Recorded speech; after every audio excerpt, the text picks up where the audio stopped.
Maverick traders. Welcome out to your currency recap for August 14th. Corey here with you. Let's get to it. So here's what we're going to cover today. We're going to go through the meaningful news in the markets, what was moving in terms of commodities and equities. We always do a top-down approach to look at where capital is rotating, and then we will highlight some trade ideas, some areas of interest. Would having more trading capital help you meet your trading goals? Maverick Currencies is the oldest US-based Forex and crypto prop firm. We fund traders just like you with 5- and 6-figure accounts where you keep 70 to 80% of profits. Click the apply link on the top right of this video to start the process. This will take you to a 4-minute video that explains the trader position, and you can read a list of FAQs that answer pretty much all the basic questions you have. After that, if you're interested, fill out an application, and then you'll watch the full-length recruiting video and schedule an interview with our recruiters. Are you our next trader?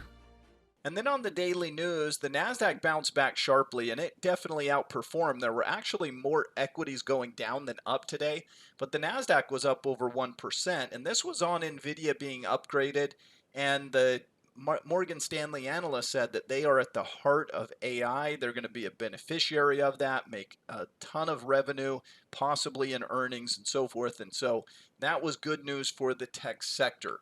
As we look at performance, the Japanese yen underperformed, down about 0.25%. US dollar outperformed at almost plus 0.25%, but just really not much going on today.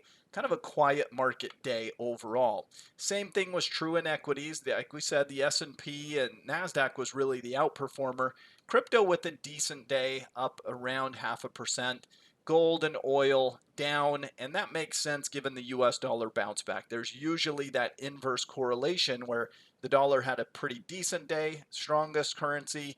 Gold and oil would not have as good a day, generally speaking.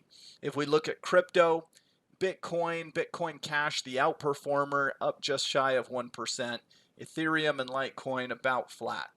Now, our market outlook remains mildly bullish. We've been in a correction. We're still above the 50 MA, still upward sloping on that 50 MA. So we're still hanging in there, but we've known and we've talked about these last couple of weeks, the market has been in a corrective pattern.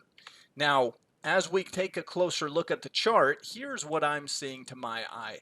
We've been in an upward trend, right? Higher highs and higher lows, higher highs and higher lows.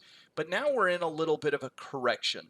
And this correction, you could draw a little channel. It's kind of steep, but a little channel off that. And a little channel underneath that runs parallel to the upper channel. And that's kind of the corrective phase. We're at the 50 MA. We could break higher. We could come and break lower. This is sort of a make or break type of zone. Do we recover and the uptrend persists? Do we have a failed breakout and then come back and slam to the downside?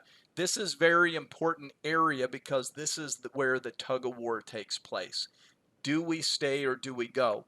Notice back previously in the charts, back here on the 50 MAs, how it was a battleground, but the bulls held on. It was a battleground, but the bulls held on.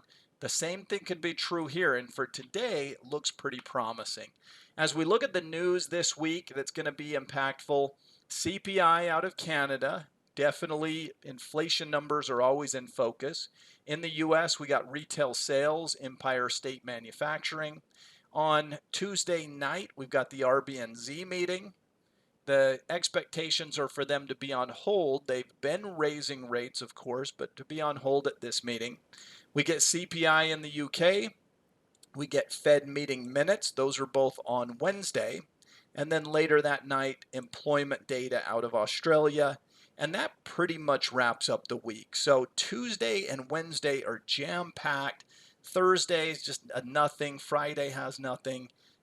Monday was not really impactful. So Tuesday and Wednesday, the next 2 days coming up, that's your days for potential movement. As we look at currencies, our velocity scores, really you've got to stay with these long ideas in the euro and the Swiss franc. It's what we highlighted last week. It just continues to work. And things like the Aussie and the Kiwi just continue to underperform. So we highlighted Like I said, Euro Aussie long and Euro Kiwi long. Last Monday in this same meeting, the same charts, the same setups uh, that worked then.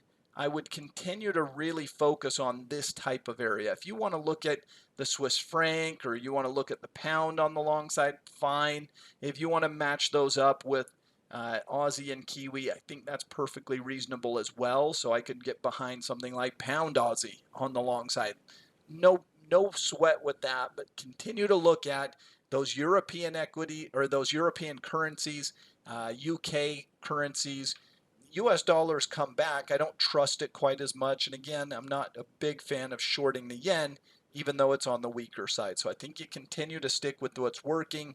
All right, so let's click to those charts. Euro Aussie, you can see the past week, this is a daily chart. The past week, it's been robust on the upside. We broke out above these levels, and on a pullback would look like a decent trade. Euro Kiwi has broken out very strongly on a pullback to retest this breakout zone. If you were to draw this line, this is essentially where we broke out from. You might pull back for a few days, but if it did, that would seem like a buying opportunity. And like I said, if you want to rotate and you say, well, I want to look at something like, let's just go pound Aussie on the long side, no problem there. It's a very similar chart. Or pound Kiwi, very similar type of chart and dynamic where they've broken out. Maybe they pull back slightly for a few days, but those are your opportunities.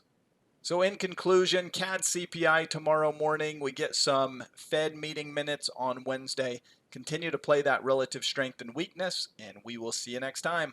Goodbye, everyone.